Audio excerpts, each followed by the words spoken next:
স্বাগত জানাচ্ছি খাতুনগঞ্জ থেকে মতিঝিলে, সাথে আছে আমি শামীম জাহেদি। চলতি অর্থবছর শেষে দেশের বাণিজ্য ঘাটতির পরিমাণ প্রায় ৪৫% বাড়বে বলে মনে করছে বাংলাদেশ ব্যাংক। তবে বিশ্ববাজারে তেলের দর এবং অন্যান্য পণ্যের দাম কমে যাওয়ায় আমদানি খরচ বাড়ার যৌক্তিকতা নেই বলে বলছেন বিশ্লেষকরা। আজ আমাদের আলোচনার বিষয় বাণিজ্য ঘাটতি। এ নিয়ে আলোচনা করতে আমার সাথে স্টুডিওতে রয়েছেন পলিসি রিসার্চ ইনস্টিটিউটের নির্বাহী পরিচালক ডক্টর হাসান এইচ মনসুর এবং সেন্টার ফর পলিসি ডায়ালগ সিপিডির অতিরিক্ত গবেষণা পরিচালক ডক্টর খন্দকার গোলাম মোজেম। তবে মূল আলোচনা যাবার আগে দেখে নেব একটি প্রতিবেদন। দেশে রপ্তানির চেয়ে বেশি হয়ে থাকে আমদানি ব্যয়, যার ফলে গত কয়েক বছর ধরেই বাড়ছে বাণিজ্য ঘাটতি। চলতি অর্থবছর শেষে বাণিজ্য ঘাটতি আরও বাড়বে বলে মনে করছে বাংলাদেশ ব্যাংক। প্রায় ৪৫% বাণিজ্য ঘাটতি বাড়ার পূর্বাভাস দেওয়া হয়েছে চলতি মুদ্রানীতিতে। তবে বিশ্লেষকদের মতে বিশ্ববাজারে জ্বালানি তেল এবং অন্যান্য পণ্যের দাম কমায় আমদানি খরচ কমে আসবে। এছাড়া বর্তমান রাজনৈতিক পরিস্থিতিতে আমদানি বেশি হওয়ারও কোনো যৌক্তিকতা নেই বলে মনে করেন তারা।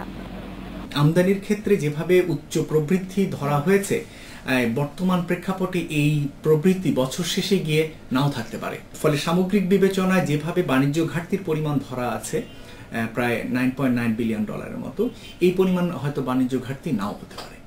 বর্তমান পরিস্থিতিতে আমদানি ব্যয় বেশি বেড়ে গেলে এর আড়ালে ওভার ইনভয়েসিং এর আশঙ্কা তাদের। বাংলাদেশের রাজনৈতিক পরিস্থিতি খুব খারাপ এবং এই পরিস্থিতির কারণে অনেকেই, সেটা পলিটিশিয়ান হোক বা উদ্যোক্তা হোক, তাদের সারপ্লাস টাকা তারা হয়তো বিদেশে রাখবে। তবে খুব শিগগিরই স্থিতিশীল পরিবেশ ফিরে আসবে বলে আশা করছে বাংলাদেশ ব্যাংক। তাই আমদানি বাড়ার পাশাপাশি এতে অর্থ পাচারের কোনো আশঙ্কা নেই। কঠোরভাবে অলরেডি বলা আছে এবং কোনো ব্যাংকের মাধ্যমে 1 পয়সাও কিন্তু বিদেশে যায় না। এটার একদম ব্যাংক তার নীতিগতভাবে সব কাজ করে, আমরা প্রতিনিয়ত সেগুলো লক্ষ্য রাখি। বাংলাদেশ ব্যাংকের হিসেবে অর্থবছরের প্রথম 5 মাসে জাহাজীকৃত পণ্য রপ্তানি বেড়েছে 0.91%, আর আমদানি বেড়েছে প্রায় 16.5%। উমনাহার আজমি, ইন্ডিপেন্ডেন্ট নিউজ, ঢাকা। দেখলাম প্রতিবেদনটি আমরা। জনাব হাসান এইচ মনসুর, জনাব গোলাম মোজেম, আপনাকে স্বাগত জানাচ্ছি অনুষ্ঠানে। কেমন আছেন আপনারা? জনাব মনসুর, প্রথম প্রশ্ন আপনাকে দিয়ে শুরু করতে যাচ্ছি।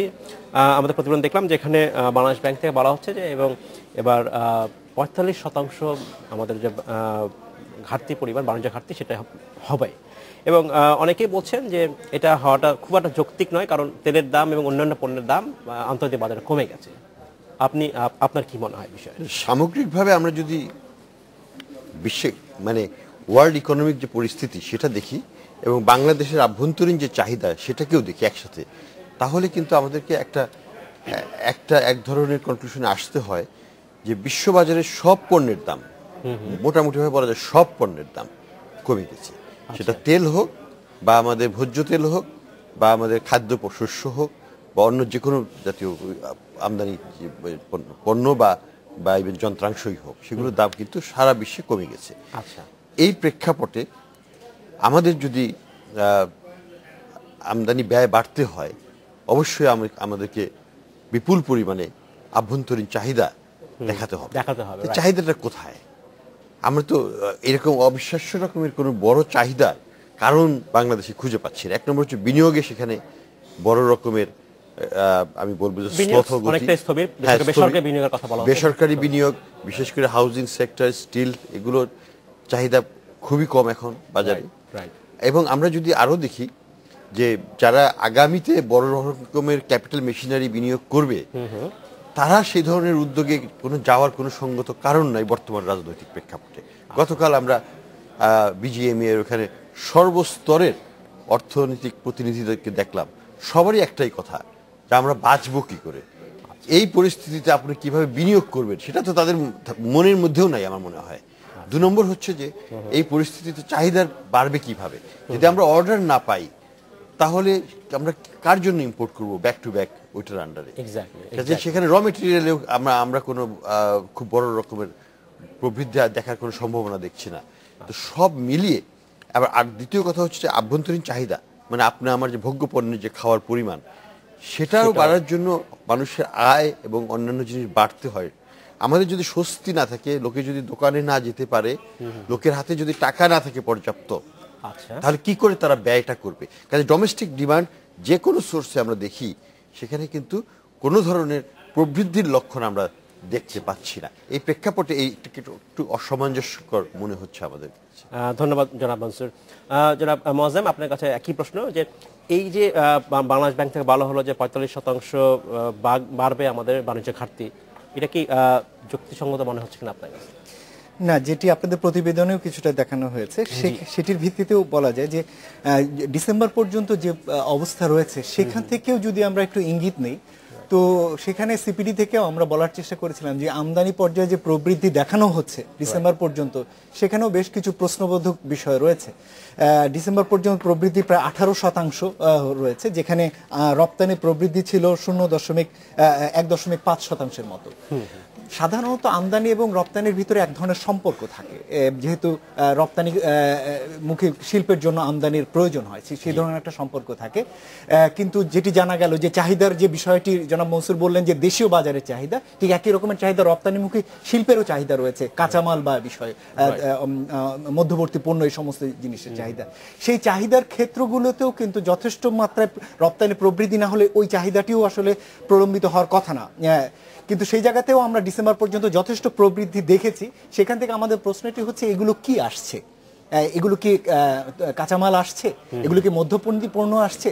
কেননা আমরা বিশ্লেষণ করে দেখেছি এনবিআর-এর তথ্যে বিগত বছরের জুলাই থেকে অক্টোবর পর্যন্ত 2014 অর্থ বছরের যে প্রবৃদ্ধি ছিল 50-60% মধ্যবর্তী পণ্য বা কাঁচামালের ক্ষেত্রে, সেটি এ বছরে গিয়ে কোনো ক্ষেত্রে 5000% এরকমও হয়েছে। সেখান থেকে আমাদের প্রশ্ন হচ্ছে যে এর মাধ্যমে দেশ থেকে টাকা পাচার হচ্ছে কিনা, অথবা আমদানি করতে গিয়ে মিসপ্রাইসিং বা ওভার ইনভয়েসিং করা হচ্ছে কিনা, অথবা মিসডিক্লারেশন হচ্ছে কিনা আমদানির ক্ষেত্রে, যেটির মাধ্যমে টাকা চলে যাচ্ছে। এই আশঙ্কাটি কিন্তু রয়েছে। এবং যেটি বলা হয় যে সাধারণত অর্থনৈতিক পরিস্থিতি স্বাভাবিক না থাকলে বা বিনিয়োগ পরিস্থিতি স্বাভাবিক না থাকলে তখন এই ধরনের প্রক্রিয়ার মাধ্যমে কিন্তু টাকা পাচারের আশঙ্কা থাকে, এবং সেটি হয়তো হতে পারে। ফলে সেই বিবেচনায় আমদানির যে প্রবৃদ্ধিটি এখন রয়েছে সেইটি কিন্তু প্রশ্নবোধক, এবং বছর শেষে গিয়ে যে প্রবৃদ্ধি ধরা হচ্ছে $9.9 বিলিয়ন বাণিজ্য কারেন্ট অ্যাকাউন্টের ব্যালেন্সের যে ঘাটতি ধরা হচ্ছে, সেই জায়গাতেও কিন্তু এই প্রশ্নটি থেকে যাবে। হয়তো তথ্য উপাত্তে আমদানি বলা হচ্ছে, কিন্তু এটি আদতে আমদানি হচ্ছে কিনা সেই প্রশ্নটি কিন্তু সেখানে থাকবে।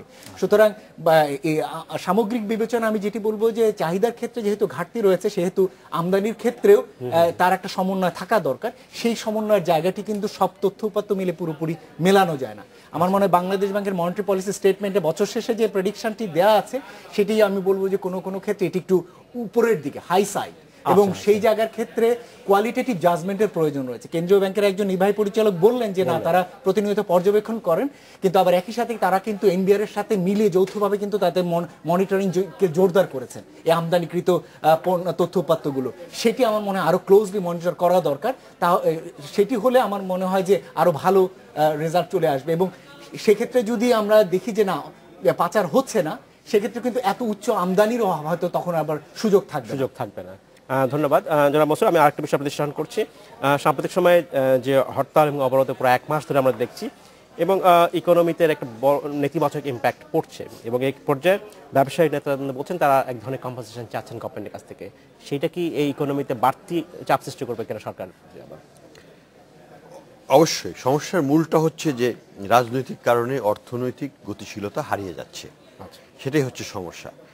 এবং এই সমস্যা যদি চলতে থাকে, বিজনেস কমিউনিটি তো অবশ্যই সরকারের কাছে আসতেই পারে, বাট সেটা কিন্তু কোনো সলিউশন না। সলিউশন নাই জন্য সরকার নিজেই কিন্তু বিপর্যস্ত। সরকারের নিজের রাজস্বই কিন্তু আজকে মুখ থুবড়ে যাচ্ছে। রাজস্বের যে গতিশীলতা সেটা কিন্তু নাই, এবং আগামী মাসগুলোতে যেখানে সেকেন্ড হাফে সাধারণত রাজস্বটা বৃদ্ধি পায়, আমাদের ধারণা যে এই পরিস্থিতি চলতে থাকলে সে অর্জনটাও হবে না। এই প্রেক্ষাপটে সরকারই বা দেবে কোথা থেকে, সেটাও একটা, এবং সরকারের সামনে আগামীতে বেতন বৃদ্ধির একটা বিরাটই আসছে। আমরা আজকে দেখলাম যে সেক্রেটারিজ কমিটি সিদ্ধান্ত নিতে পারছে না। তারা যে সিদ্ধান্ত নিতে পারবে না, এটা কিন্তু একটা স্বাভাবিক, কারণ এই রাজনৈতিক পরিস্থিতিতে এই যে রাজস্বের প্রবৃদ্ধির যে অনিশ্চয়তা, এই প্রেক্ষাপটে এবং যে ধরনের চাপ আসছে সরকারের কাছে বিভিন্ন মহল থেকে, যে ক্ষতিপূরণ সব মিলিয়ে, এবং সরকারের অতিরিক্ত ব্যয় এই শাসনযন্ত্র পরিচালনার জন্য, পুলিশি শাসনযন্ত্র, এবং এই সময় বিপুল পরিমাণে ব্যয় হচ্ছে, এবং সরকার সামরিক খাতেও কিন্তু প্রচুর ব্যয় করছে। সব মিলিয়ে সরকার কিন্তু একটু কোণঠাসা অবস্থায় আছে, যে কারণে আমি প্রথমবার দেখলাম যে এই বছর বলছেন আলোচনায় আসছে যে রাজস্ব ঘাটতি কি আগামী বাজেটে 6% হবে কিনা, বাংলাদেশে কিন্তু ছিল না। যারা বলছেন আপনাকে ধন্যবাদ। আমাদের সময় হচ্ছে বিরতিতে যাবার, ফিরে এসে আমরা কথা বলবো। আমাদের সময় হলো একটি বিরতিতে যাবার, আমাদের সাথেই থাকবেন, ফিরছি শীঘ্রই।